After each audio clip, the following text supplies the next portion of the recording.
Você não está na lista, mãe.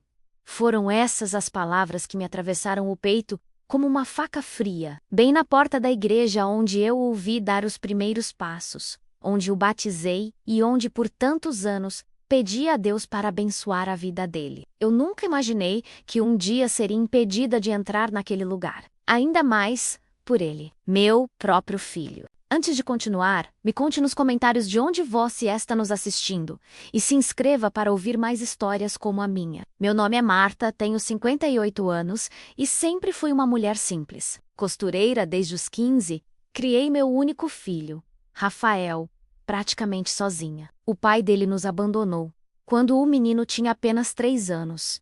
E desde então, eu prometi para mim mesma que nada menos, nem a pobreza, nem mensalidade, me fariam desistir dele. Rafael cresceu dentro da igreja. Eu o levava todos os domingos, vestidinho com a melhor roupa que eu conseguia costurar.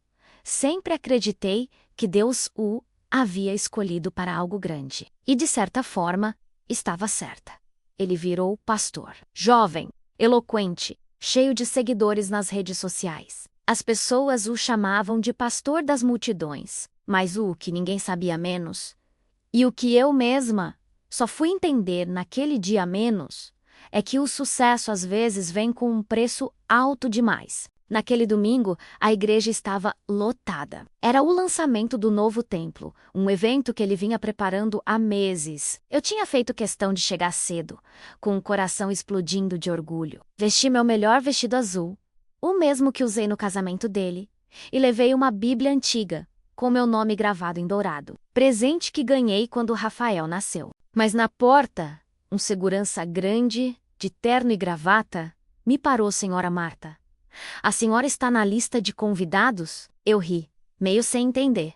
Meu filho é o pastor. Ele olhou uma prancheta e balançou a cabeça.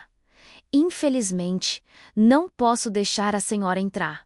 Só quem tem pulseira. Antes que eu dissesse qualquer coisa, Rafael apareceu. Lindo, elegante, com um microfone na mão. Ele vinha cumprimentando os membros da equipe, todo sorridente, até que me viu. O sorriso dele desapareceu. Mãe, disse, num tom seco, eu te falei para não vir hoje.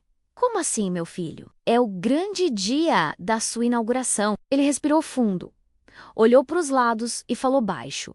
Mãe, tem muita gente importante aqui. Jornalistas, empresários. Eu não quero confusão. Você não está na lista. Senti o chão sumir. Por um instante, achei que fosse uma brincadeira, uma confusão qualquer. Mas quando vi o segurança me pedindo para me afastar, percebi. Era real. Eu tentei manter a calma. Rafael, eu sou sua mãe. Eu te dei a vida. E tudo o que fiz foi por você. Ele desviou o olhar. Eu sei. Mas hoje não. Por favor, entende isso como uma questão de imagem. Imagem, aquela palavra ficou martelando na minha cabeça como um eco cruel. Voltei para casa sozinha, com a Bíblia apertada no peito. Cada passo parecia mais pesado que o outro. Chorei tanto naquela noite que pensei que meu coração não fosse aguentar. Mas naquele silêncio de dor, algo começou a mudar dentro de mim. Eu entendi que aquele não seria o fim da minha história, menos seria o começo da minha virada. Porque se ele tinha esquecido quem eu era, eu faria o mundo lembrar. Mas o que aconteceu depois daquela humilhação mudou tudo, inclusive o destino do meu filho. Naquela noite, a Bíblia ficou aberta em cima da mesa como se fosse um retrato antigo da minha vida. Li pedaços sem prestar atenção. E o que mais me doía não era a palavra imagem, mas a ausência do olhar dele, o désio frio, como se eu fosse um problema a ser administrado. Eu passei café pela manhã bem cedo, mais por hábito do que por fome, e fui varrer o quintal estreito do meu barraco. A vassoura raspava o chão e a cada varrida eu lembrava das varridas que dei no passado. Varri o corredor do hospital quando ele nasceu. Varri o quarto quando ele teve catapora. Varri a oficina do meu primeiro emprego só para no fim do expediente costurar mais roupas e pagar a mensalidade da escola dele. E foi ali, com a vassoura num canto e as mãos tremendo, que a minha cabeça clareou. Se ele se preocupava com imagem, então a minha resposta seria com história. A minha história. Eu não ia me vingar. Eu ia testemunhar. Não como quem acusa, mas como quem lembra. Quem puxa o fio que liga mãe e filho e mostra onde esse fio começou a desfiar. Peguei uma pasta velha, daquelas translúcidas, e abri a gaveta onde guardo documentos desde o tempo em que ele era pequeno. Certidões, boletins, fotografias desbotadas de festas juninas. Encontrei um recibo do aluguel do quarto que morei quando ele entrou na faculdade de teologia. Eu morava a 2 horas do campus e pegava 2 ônibus para levar marmita, só para ele não gastar no restaurante universitário. Gravei um áudio no meu celular, a voz baixa, pausada, como quem conta um segredo. Meu nome é Marta. Sou mãe do pastor Rafael. Esta é a história de uma mãe que ajudou o filho a subir no púlpito e foi barrada na porta da igreja. Não publiquei nada naquele dia. Eu não queria agir no calor da raiva, queria agir no calor da verdade. Então fui até a mercearia da Dona Sônia, minha amiga de décadas, que sempre soube de tudo da minha vida. Ela me viu entrar com os olhos inchados e não perguntou nada. Apenas abriu os braços, e eu chorei no ombro dela como uma menina. Quando consegui falar, contei tudo. Me senti envergonhada, confesso, como se tivesse alguma culpa por ter criado um homem que colocaria a própria mãe do lado de fora. Você não tem culpa. Marta menos, ela disse, passando o café. O que ele fez foi feio, mas às vezes a pessoa se perde no barulho. O sucesso grita, a consciência cochicha. Eu só queria ter sido tratada como mãe, respondi. Nem que fosse para ficar lá atrás encostada na parede, eu ficaria feliz. Dona Sônia assentiu, mexendo o açúcar com a colher. Então faça o que você sempre fez. Mãe cuida, mãe ensina, mas dessa vez, cuide de você e ensine o que é respeito. Conte a sua história no seu tempo do sujeito, sem humilhação, sem escândalo. Na volta, passei diante de uma capelinha pequena de bairro, onde o padre Paulo, um homem sereno, de sorriso cansado, menos costuma deixar a porta aberta. Não sou de rótulos. Sempre fui da fé que dá a mão. Entrei, sentei no último banco e fiquei em silêncio. Senti um nó na garganta e falei de mansinho, como quem não quer acordar ninguém, Deus. Me mostra como virar esse jogo sem perder o meu coração. Ao sair, vi um cartaz no quadro de avisos. Mutirão de casacos e mantas para o inverno. Aquilo cutucou a costureira que nunca dorme em mim. Se a dor me tirou de uma igreja, a compaixão me levou para outra forma de culto. O serviço. Voltei para casa e abri a máquina de costura que me acompanha desde que Rafael era um grão de gente. O barulho da agulha furando o tecido me acalmou. Lembrei dos uniformes que fiz para ele dos concertos, dos vestidos de festa que deixei passar noite adentro para pagar o cursinho. Passei os dias seguintes costurando mantas com retalhos que eu guardava para um dia. Um dia tinha chegado. Enquanto costurava, eu continuava gravando trechos da minha história no celular. Falava de quando o pai dele foi embora e eu prometi que nunca faltaria pão. De quando a diretora da escola disse que ele tinha talento para falar, e eu ouvia aquilo como uma profecia. Falei sem ódio. Eu não queria que o meu testemunho virasse munição contra o meu próprio filho. Queria que virasse um espelho. No terceiro dia, alguém bateu no meu portão. Era Helena, a esposa de Rafael. Linda, impecável, olhar firme, um pouco duro. Ela segurava uma sacola de mercado na mão, como quem traz desculpas embrulhadas. Dona Marta, posso entrar? Fiz um gesto para que viesse. O cheiro de café encheu a cozinha. Ela sentou sem tirar o sobretudo e ficou um tempo em silêncio, encarando a toalha florida da mesa. O Rafael tá muito pressionado, menos começou. Como quem ensaia uma defesa. A inauguração era um evento grande, com patrocinadores, imprensa. Ele pirou na organização. Sabe, eu entendo pressão? Respondi, sem erguer a voz. Vivi de contas apertadas a vida inteira. Mas nunca barrei meu filho na porta do meu coração por causa de uma lista. Ela engoliu seco, ele sabe que errou. Pedi para ele vir, mas tá envergonhado. Que bom que está, falei. Vergonha é começo de cura. Helena olhou ao redor. Reparou nas mantas dobradas. A senhora está costurando para doação? Estou. Para quem precisa. Não pretendo ficar sentada esperando um pedido de desculpas que talvez nunca venha. Ela respirou fundo. O Rafael tem um assessor novo, o Ricardo. Ele é quem decidiu esse negócio da lista. da imagem. Sabe, discurso de marca pessoal, posicionamento.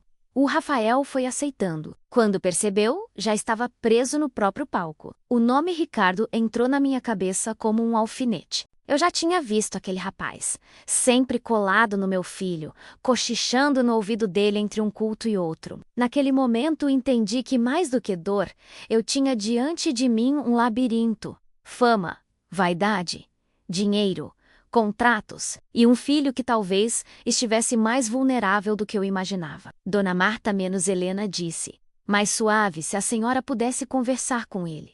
Mas não agora. Não num corredor lotado. Talvez, em particular, a senhora sabe encontrar a costura certa nas coisas. Sorry, a costura certa às vezes é por dentro da roupa. Ninguém vê, mas é ela que segura. Quando Helena foi embora, deixei o pano e peguei a pasta de documentos. Entre fotos e recibos, encontrei uma carta amarelada que escrevi para o Rafael quando ele saiu de casa pela primeira vez. Seja luz onde quer que você esteja, mas não esqueça de onde você acendeu a vela. Fotografei a carta com o celular e anexei ao arquivo onde eu guardava meus áudios. Eu estava construindo um mosaico paica por paica. No sábado, levei as mantas para o mutirão da capelinha. Fiquei na porta, entregando para quem chegava com os ombros encolhidos de frio. Vi um moço com a mão machucada, uma senhora com os netos de chinelo, um rapaz que lembrava meu filho antes das gravatas e do microfone. Cada obrigado que eu ouvia era um remendo no meu coração. E por ironia suave de Deus, um jornalista local que cobria ações solidárias apareceu para registrar o mutirão. Ele me reconheceu, não como a mãe do pastor famoso, mas como Dona Marta, a costureira. Conversamos. Ele perguntou do meu trabalho. Eu falei das mantas, das madrugadas de agulha, das histórias que eu guardo nos bolsos. Ele pediu para gravar uma pequena entrevista. Olhei para o crucifixo discreto na parede e assenti. Não contei sobre a porta da igreja. Falei de dignidade. Falei de mães que sustentam casas com linha e fé. Quando ele foi embora, eu percebi. Eu estava, sem barulho, virando o jogo. Pouco a pouco, devolvendo para mim mesma o lugar que sempre foi meu, não no palco de ninguém, mas no chão firme, onde a gente planta o que é verdadeiro. À noite, recebi uma mensagem de um número desconhecido. Ricardo aqui. Precisamos conversar. Assuntos de família não devem virar pauta pública, li e respirei. Então respondi. Concordo. Por isso mesmo, me encontre onde família se reconhece. Sem holofotes. Marquei o encontro para segunda-feira, na sala pequena da minha casa, a mesma sala onde meu filho aprendeu a amarrar os sapatos. Eu achei que seria o fim da humilhação, mas estava só começando. Porque, quando a verdade entra pela porta, a mentira se incomoda menos e mostra os dentes. Na segunda-feira, acordei antes do sol. Fiz café forte e deixei o portão encostado, esperando o tal do Ricardo. Eu nem sabia direito o que ia dizer, mas sabia o que não ia permitir, que alguém falasse da minha vida como se ela fosse uma sombra na biografia do meu filho. Pontualmente às 9, ele chegou. Terno alinhado, perfume caro. Sorriso treinado. Tinha aquele jeito de quem acha que está sempre no controle. Entrou, olhou ao redor. E eu percebi o desconforto dele com o ambiente simples, menos as paredes descascadas. O rádio antigo. O tapete gasto. Dona Marta menos disse, sentando-se, eu vim em nome do pastor Rafael. Ele está muito abalado com a repercussão da entrevista que a senhora deu. Eu encarei. Surpresa, repercussão, eu só falei de costura e solidariedade, sim. Mas a senhora é conhecida. As pessoas conectaram os pontos, já estão comentando nas redes, dizendo que a senhora é a mãe dele, que está sendo esquecida. Eu respirei fundo. E onde está a mentira nisso? Ele se remexeu na cadeira. Não é questão de mentira. É de imagem, como o próprio Rafael explicou. Ele tem compromissos com patrocinadores, parcerias com redes de televisão evangélica. Essas histórias pessoais mal interpretadas podem prejudicar o ministério. Ministério. Outra palavra bonita usada para encobrir vaidade. Olhei para ele com calma, apoiando as mãos na mesa. Um ministério que não acolhe a própria mãe. Precisa de espelho, não de assessor. Ricardo se calou por um instante. Eu percebi uma leve irritação nos olhos dele, mas também algo menos medo. A senhora quer o quê, afinal? Perguntou. Sorri. Nada. Só o que já é meu. O direito de existir sem ser apagada. Ele se levantou arreitando o paletó. Espero que compreenda que essa exposição não ajuda ninguém. A verdade sempre ajuda a menos. Respondi, mesmo quando incomoda. Ele saiu e eu senti uma paz estranha. Eu tinha enfrentado o homem que moldava o discurso do meu filho e permanece inteira. Mas mal sabia eu que aquele encontro acenderia um fogo ainda maior. 2 dias depois, comecei a receber mensagens de pessoas que eu nunca tinha visto. Mães, mulheres simples, algumas até de outros estados, diziam que se emocionaram com a costureira das mantas. Algumas mandavam fotos das próprias máquinas de costura, outras me pediam conselhos. Uma mulher escreveu: Dona Marta, minha filha não fala comigo há 3 anos, mas ouvi sua entrevista e liguei para ela. Obrigada. Chorei lendo aquilo. Pela primeira vez em muito tempo, minhas lágrimas tinham gosto de esperança. Naquela noite, o telefone tocou. Era o próprio Rafael. Mãe, a voz dele estava trêmula. O que a senhora está fazendo? Falando com quem quer ouvir, meu filho. A senhora não entende. Estão comentando que eu abandonei a senhora, que sou um hipócrita. E é mentira? Perguntei, com doçura, sem agressividade. Silêncio do outro lado. Eu fiz o que achei melhor para a obra menos. Ele respondeu, tentando manter firmeza. A obra de Deus não exclui mãe, Rafael. A de marketing, talvez. Ouvi o som dele engolindo seco. Mãe, eu estou tentando te proteger. De quem, meu filho, de mim? Ele não respondeu. A ligação caiu num silêncio tão pesado que até o relógio da parede pareceu parar. Depois daquele dia, não nos falamos por semanas. Ele se afastou, sumiu das redes, enquanto o burburinho crescia. A pequena entrevista virou matéria em sites locais. E logo outros jornalistas queriam saber mais da costureira que inspirava fé com suas mãos. Eu recusava as entrevistas, mas o nome Marta começou a circular. E, onde quer que o nome de uma mãe circule com verdade, cedo ou tarde, o filho precisa encarar o espelho. Até que um domingo, o mesmo em que Rafael voltaria a pregar após o escândalo, recebi um convite inesperado. O padre Paulo me chamou para falar na capelinha sobre solidariedade e fé em tempos difíceis. Fui. Levei minhas mantas, as mesmas que eu costurei chorando, e sentei ao lado de pessoas simples, de mãos calejadas como as minhas. Quando chegou minha vez de falar, olhei para aquele pequeno altar e disse: às vezes, a gente acha que o perdão é deixar o outro escapar da culpa. Mas o perdão, de verdade, é deixar a gente mesma escapar da dor. As pessoas se emocionaram. Algumas choraram. E ao final, uma senhora me abraçou e disse: Deus usa até o fio que a gente pensa que perdeu. Quando cheguei em casa, encontrei algo que me fez estremecer. Uma carta de Rafael, deixada por baixo da porta. Peguei o envelope com as mãos trêmulas, o papel cheirava a perfume dele misturado com arrependimento. Abri devagar. Mãe, eu vi sua entrevista. Ouvi seus áudios, eu chorei. Não porque me senti exposto, mas porque percebi o quanto me perdi tentando ser alguém que eu não precisava ser. O Ricardo me afastou de quem eu era, mas a culpa não é dele. Eu permiti. Me perdoa, mãe. Me deixa voltar para casa. Rafael. Segurei o papel contra o peito. A dor e o amor se misturaram como linhas de 2 cores no mesmo tecido. Mas antes que eu pudesse responder, o telefone tocou de novo, e a voz do padre Paulo me fez gelar.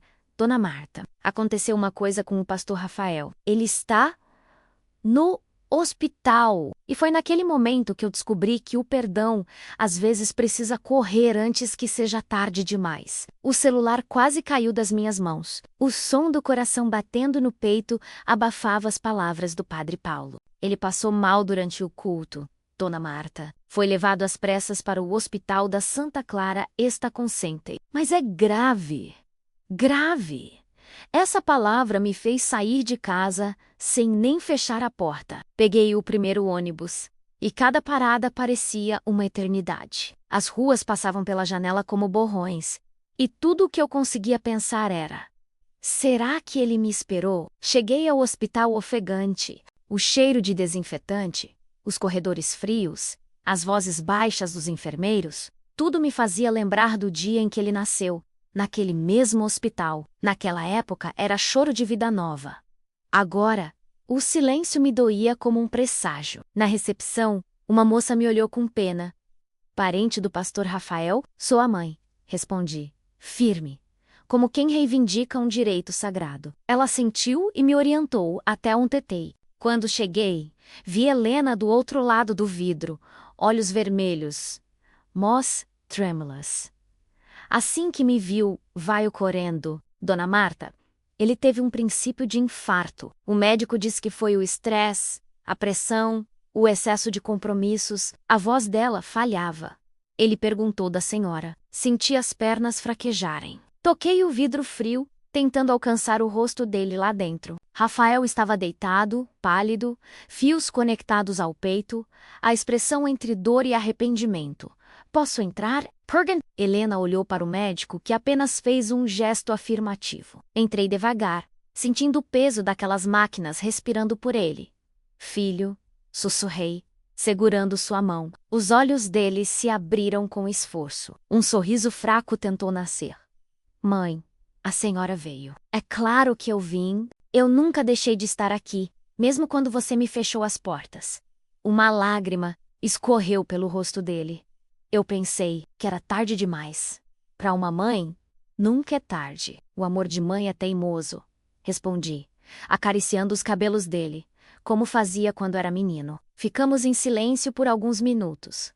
O bip do monitor marcava o ritmo da nossa reconciliação. Até que ele falou, quase num sussurro, mãe. Eu deixei o sucesso subir demais. Achei que precisava parecer perfeito para ser ouvido. E nesse caminho, deixei de ouvir a voz que mais importava. A sua... Meus olhos se encheram de lágrimas. Filho, Deus não quer perfeição. Quir corocal e o seu ainda bate. É o que importa. Ele apertou minha mão, com força. Eu quero consertar tudo. Quero pedir perdão em público, diante da igreja. Quero que o mundo saiba que o que tenho, devo à mulher que costurou minha história com lágrimas. Calma, Rafael. Primeiro, se cura. Depois, a gente fala de palco. Mas ele balançou a cabeça. Mãe, se eu tiver mais uma chance, quero a cela para honrar você. A enfermeira pediu que eu saísse um pouco para ele descansar. Beijei a testa dele e prometi voltar no dia seguinte. Ao sair, encontrei o padre Paulo no corredor. Ele vai se recuperar, disse o padre, com um sorriso sereno. Mas esse susto foi um recado do céu. Eu sei, respondi. Às vezes Deus fala baixinho, outras, ele grita com o coração da gente. No caminho para casa, o céu começava a clarear. O ônibus estava vazio, e eu fiquei olhando o reflexo da minha própria face no vidro. Pela primeira vez em meses, eu me vai em paz, não porque tudo estava resolvido, mas porque o amor, finalmente, tinha sido mais forte do que o orgulho. Nos dias seguintes, Rafael foi melhorando. Helena me ligava sempre, e eu mandava mensagens com versículos que ele gostava de ouvir quando criança. Um deles, ele até respondeu com voz rouca por áudio. O choro pode durar uma noite, mas a alegria vem pela manhã. A cada mensagem, parecia que a costura da nossa relação se fechava um pouquinho mais. Até que uma tarde, Helena me ligou com a voz animada. Dona Marta, o médico liberou o Rafael para ir para casa amanhã.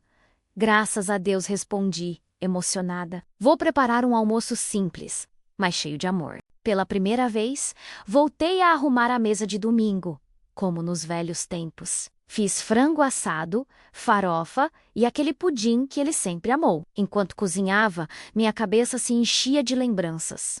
O menino de uniforme, a risada dele no quintal, as pregações que ele ensaiava na sala. Quando o carro parou na frente da minha casa, meu coração disparou. Rafael desceu devagar amparado por Helena, com um rosto mais sereno do que eu já tinha visto. Assim que me viu, abriu um sorriso sincero e me abraçou. Um abraço longo, quente, cheio de arrependimento e amor, mãe. Eu estou em casa. Choramos ali, na calçada, como se o tempo tivesse voltado para consertar tudo. Mas dentro de mim, eu sabia. A cura completa ainda não tinha vindo, porque o perdão verdadeiro só se completa quando a verdade é dita diante de todos. E ele próprio me confirmou isso quando disse: Domingo que vem, quero você no culto. E dessa vez, mãe, você vai entrar pela porta da frente. Mas eu não imaginava que aquele domingo se tornaria o mais emocionante e o mais transformador da minha vida. A semana passou numa mistura de serenidade e nervoso, como quando a linha corre lisa pelo tecido, mas a gente sabe que logo vem uma costura difícil. Eu arrumei meu vestido azul, o mesmo da inauguração, aquele que voltou para casa ferido, e passei a ferro com cuidado, como se cada passada pudesse apagar uma lembrança. Deixei a Bíblia antiga na bolsa, a com meu nome em dourado, e dormi cedo para não fraquejar no dia que, no fundo, eu sempre esperei. No domingo, o céu estava aberto, mas havia uma brisa fria. Cheguei na igreja antes do sino das 8. Dessa vez, não tinha tumulto na porta. Havia voluntários com crachás, sorrisos, abraços. Quando me viram, abriram caminho como quem abre passagem para uma noiva atrasada. Eu respirei fundo. O mesmo segurança que antes me barrara, baixou os olhos com vergonha. Aproximou-se e, num gesto humilde, estendeu a mão. Dona Marta, me perdoe. Eu cumpri a ordem errada. Toquei a mão dele com carinho. Você só segurou uma porta. Quem tem que abrir ela é quem tem a chave. Entrei. O templo estava lotado, mas parecia outro lugar. Os holofotes continuavam lá, o telão aceso, mas havia algo diferente no ar, uma expectativa de verdade. As pessoas cochichavam, e eu senti alguns olhares curiosos. Sentei no último banco, como sempre fiz a vida inteira. Não por timidez, mas porque aprendi que do fundo a gente enxerga o todo. O louvor começou, e eu segurei a Bíblia contra o peito. Quando anunciaram a entrada do pastor, meu coração disparou. Rafael subiu ao púlpito devagar, mais magro, os olhos brilhando de uma água contida. A igreja silenciou. Ele olhou o salão inteiro e me encontrou. Eu vi o menino de uniforme, o jovem inseguro, o homem cansado. Ele respirou fundo e, antes de abrir a boca, tirou o microfone do pedestal e desceu os degraus. A congregação murmurou. Rafael caminhou pelo corredor central, entre fileiras de cadeiras, como quem desce a própria história. Parou a 2 passos de mim. O microfone estalou em silêncio absoluto. Com licença, ele disse, a voz embargada. Hoje, antes de falar com vocês, eu preciso falar com a minha mãe. Senti as pernas tremerem. Ele se ajoelhou diante de mim. O painel do fundo mostrava sua imagem ampliada, menos o pastor das multidões, de joelhos, diante de uma costureira. Um sussurro percorreu a igreja como vento. Mãe, diante de Deus e desse povo, eu errei. Eu apareci na televisão, mas esqueci a tela onde minha vida foi projetada primeiro.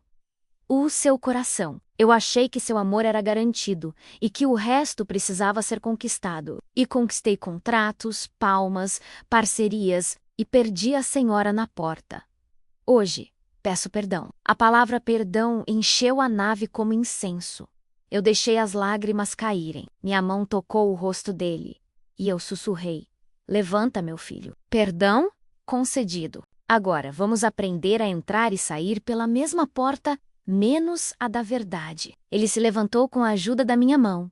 E eu ouvi palmas tímidas que viraram aplausos cheios, calorosos, daquelas palmas que curam. Alguém gritou glória. E por um segundo, eu tive a impressão de que o teto se abriu e o ar ficou mais leve. Rafael me levou até a primeira fila e voltou ao púlpito. Eu sentei, de frente para o altar, e o vi respirar fundo, como quem toma coragem para uma cirurgia sem anestesia. Igreja, ele começou. Durante meses, eu me deixei aconselhar por vozes que falavam de marca pessoal, de posicionamento, de alcance.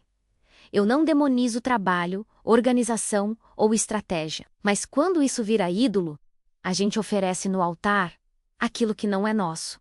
A gente oferece pessoas. Eu ofereci minha mãe, sem perceber. Isso não é evangelho. Isso é vaidade. A congregação se remexeu, alguns assentiram, outros abaixaram a cabeça. No canto, eu notei Ricardo, de braços cruzados, mandíbula cerrada. Ele olhava tudo como quem assiste a uma empresa perder o investidor. Eu já conhecia aquele olhar. Não era de fé, era de cálculo. A partir de hoje, continuou Rafael, eu suspendo as parcerias comerciais ligadas ao púlpito. Quem quiser anunciar que use o folheto do bairro, não o tempo do culto. E se isso me custar convites, tudo bem, eu prefiro perder palco do que perder a minha mãe. O murmurinho agora virou um barulho de espanto. Eu não esperava tanto, confesso. Era como ver um botão finalmente se desfazer de uma linha que o apertava demais. Ricardo levantou-se de súbito e caminhou até a lateral do púlpito, pediu o microfone a um auxiliar e, sem cerimônia, falou: pastor, com todo respeito, isso é precipitado. Os contratos foram assinados. Existem multas. Estamos falando de administração Naldo e Macau. Eu vi o rosto de Rafael endurecer com serenidade. Administração sem alma vira balcão. E eu não vendo o altar. Um amém ecoou. Tímido primeiro, depois mais forte. Ricardo insistiu. A igreja precisa de recursos. A imagem do Senhor está atrelada a isso. Mudar de rumo assim publicamente pode destruir o que construímos. E o mei levantai, o corpo, foi antes da cabeça. Caminhei até o corredor e falei alto o suficiente para todos ouvirem. Sem microfone, com aquela voz que o mundo aprende a ouvir quando uma mãe decide falar. Meu filho não destruiu nada hoje. Ele devolveu a chave da casa a quem ela pertence. Os olhos de Ricardo pousaram em mim com uma ferocidade polida. Foi quando ouvi outro som. Passos apressados vindos do fundo. Era Helena, segurando um envelope grosso. Subiu discretamente ao palco e entregou para o marido. Rafael olhou o conteúdo. As sobrancelhas se arquearam. Ele então ergueu algumas folhas e disse: para ser transparente com vocês, encontrei e-mails e propostas que eu não havia aprovado. Projetos com meu nome vendendo experiências exclusivas de backstage espiritual e encontros vem-penconde de oração. Eu não aceitei isso. E quem propôs foi a equipe liderada pelo Sr. Ricardo. O templo prendeu a respiração. Eu sabia que havia veneno ali, mas nunca imaginei o frasco tão visível. Ricardo tentou tomar a palavra, mas a igreja não era mais dele, menos nunca tinha sido. Alguns líderes se aproximaram. Pediram calma. O presbítero mais antigo, seu Arlindo, um homem de fala mansa e mãos de trabalhador, pediu o microfone. Pastor, a igreja caminha com o Senhor naquilo que for verdade. Se houve excesso, vamos corrigir juntos. E Dona Marta, obrigado por lembrar para nós que fé é porta aberta, não pulseira de acesso. Eu sentei de novo, o coração no galope. Rafael respirou fundo e retomou. Nada de caça às bruxas. Eu assumo a responsabilidade do púlpito, peço perdão e tomo um novo rumo. E, como primeiro gesto, quero anunciar o projeto Linha e Abraço. Um mutirão permanente de costura de mantas, enxovais e casacos para quem precisa. Coordenado por quem me ensinou que amor tem pontinho invisível que segura tudo. Minha mãe, Marta. Um calor subiu do chão aos meus olhos. Eu não estava preparada para ouvir meu nome assim, ligado a uma obra que não subia no telão, mas esquentava ombros. As pessoas aplaudiram de pé. Alguns já se voluntariavam. Eu tenho máquina. Eu sei cortar molde. Eu posso doar tecido. No meio daquele aplauso, o jornalista do mutirão menos aquele mesmo, da capelinha menos surgiu discreto com um bloco de anotações no bolso da camisa. Ele não levantou câmera, não fez alarde, apenas me olhou e assentiu como o me diz. Eu vi. Rafael desceu do púlpito e me abraçou outra vez. Agora, como homem novo, abraça o passado que o fez sobreviver. Ele chorou no meu ombro. E eu senti que a fama deixava o corpo dele como uma febre que baixa depois do remédio certo. Mas nem todo mundo aplaudia. Eu percebi um pequeno grupo saindo apressado, celulares na mão, mensagens voando, como se a verdade tivesse que passar por uma triagem antes de ser autorizada. Entre eles, Ricardo, que me lançou um olhar frio de promessa. A promessa de que aquilo não acabaria fácil. Quando o culto terminou, muita gente veio me abraçar. Uma moça jovem, com tatuagem de tesoura no pulso, sussurrou: Dona Marta, eu tenho linha de sobra em casa. Quero costurar com a senhora. Apertei as mãos dela. E foi como dar as boas-vindas a uma filha que a vida adotou. Aquele dia terminou com pão com manteiga e riso na minha cozinha, Helena lavando a louça, Rafael enrolando linhas num carretel como quando tinha 8 anos. O mundo parecia enfim ter encontrado sua barra de bainha. Eu achei que depois disso viria só a paz. Mas na terça-feira seguinte, recebi uma notificação no celular. Um vídeo maldoso, editado com más intenções. Circulava com meu nome e o do Rafael, insinuando que tudo não passava de jogada de marketing. Oh, Remedy, um perfil novo. Sem rosto menos mais com o jeito e timing de quem eu já tinha visto insistir na palavra imagem. As palavras dele ainda ecoam na minha cabeça.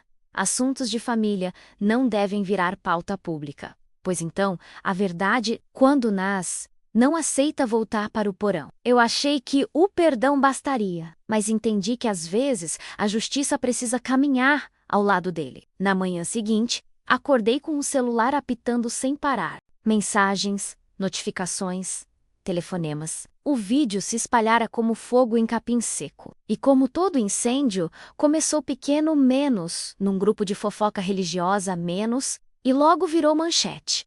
Reconciliação de pastor e mãe é arma de marketing? Campanha de costura seria fachada para arrecadação? Cada palavra me cortava. As mesmas pessoas que tinham aplaudido agora desconfiavam. As redes são rápidas para amar, mas ainda mais rápidas para julgar. Fui até a casa de Rafael. Ele estava de pijama, o rosto abatido, o celular na mão. Mãe, disse, com voz cansada. O estrago é grande. O vídeo tem cortes, montagens, parece até que a gente ensaiou aquele culto. Ensaiou, repeti, sentindo o coração doer. Filho, a gente ensaiou a dor por 20 anos. Aquilo era vida, não roteiro. Ele largou o celular e sentou-se à mesa. Helena trouxe café, mas ninguém bebeu. O silêncio tinha gosto de injustiça. Foi o Ricardo, ele disse, olhando para o nada. Só pode ter sido ele. Ele tem acesso às gravações, aos bastidores. E ele me ameaçou antes. Disse que a imagem tinha dono. Eu respirei fundo, pois então chegou a hora de lembrar para ele que a verdade também tem dono, e o dono é Deus. Rafael concordou, mas com medo. Mãe, se a gente for para cima, ele pode usar contratos, cláusulas, até inventar coisas. Eu não quero mais escândalo. Escândalo é o silêncio, Rafael. A mentira cresce quando a gente abaixa a cabeça. Ficamos em silêncio. Então peguei minha bolsa, coloquei a Bíblia dentro e disse, eu vou resolver isso do meu jeito. Saí sem olhar para trás. O cartório ficava a 3 quarteirões da Praça Central. Mesmo onde registrei o nascimento de Rafael, há 35 anos. Entrei com a cabeça erguida e pedi para falar com o tabelião. Contei o que estava acontecendo, mostrei o vídeo, os prints das mensagens, o e-mail que Ricardo me enviara. O senhor, um homem grisalho e de voz firme, me ouviu em silêncio e respondeu Dona Marta. A senhora tem provas suficientes para registrar uma denúncia por difamação e uso indevido de imagem. Assinei os papéis sem tremer. Eu não quero vingança, moço. Quero respeito. Ele sorriu. E isso, minha senhora, é a forma mais digna de justiça. 2 dias depois, o assunto já estava em toda parte. Um repórter me procurou, mas eu recusei entrevista. Disse apenas, não falo de mentira, falo de costura. E linha torta, a gente corta fora.